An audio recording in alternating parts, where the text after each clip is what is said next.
being here on Mexican soil.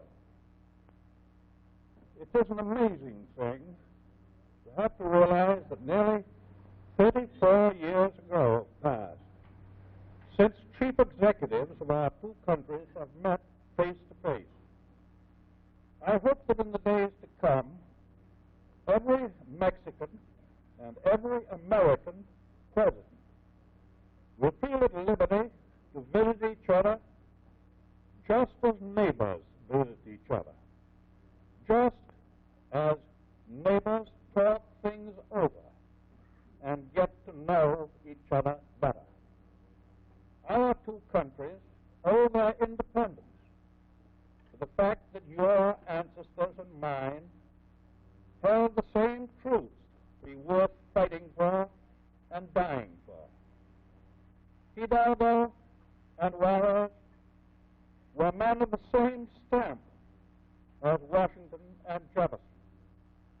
It was therefore inevitable that our two countries should find themselves aligned together in the great struggle which is being fought today to determine whether this world shall be free or slave. The attack alike. Those attacks did not find the Western Hemisphere unprepared. The 21 free republics of the Americas during the past 10 years have devised a system of international cooperation which has become a great bulwark in the defense of our heritage and the defense of our future. That system, whose strength is now evident, even to the most skeptical, is based primarily upon a renunciation of the use of force, and is based on the enshrining of international justice and mutual respect as the governing rule of conduct by all nations everywhere. The wisdom of the measures which the statesmen of Mexico and the United States and of the other American republics have adopted at inter-American gatherings during the recent years has been amply demonstrated. They have succeeded because they have been placed, in effect, not only in Mexico and the United States, but by all except one of the other American republics. You and I, Mr. President, are commanders-in-chief of our respective armed forces, and we have been able to concert measures for common defense. The harmony and the mutual confidence which has prevailed between our armies and navies is beyond praise. Brotherhood in arms has been established. The determination of the Mexican people and of their leaders has led to production on an all-out basis of strategic and vital materials so necessary to the forging of the weapons destined to compass the final overthrow of our common foes.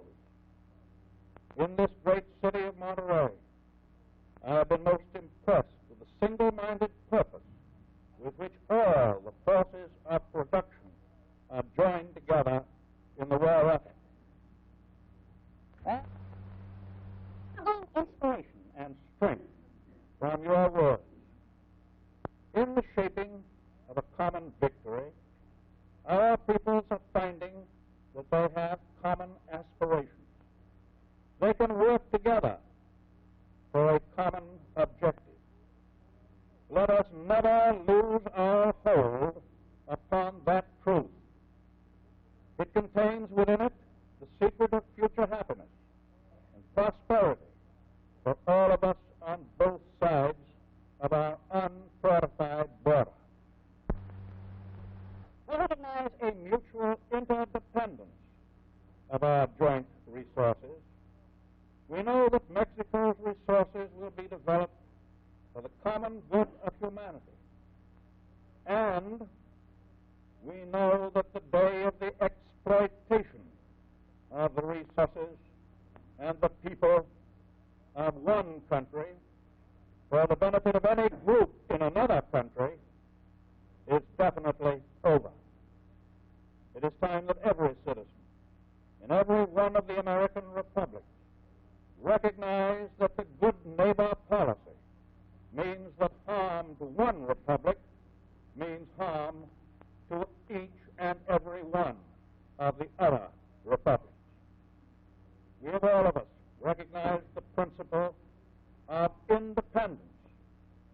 It is time that we recognize also the privilege of interdependence, one upon another.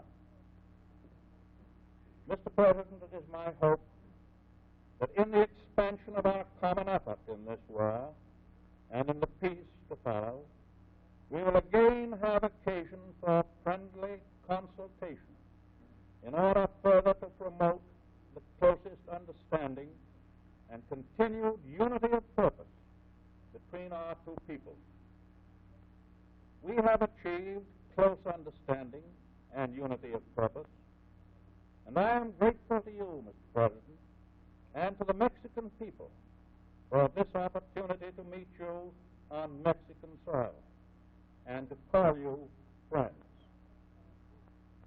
You and I are breaking another precedent. Let these meetings between presidents of Mexico and the United States recur again and again and again.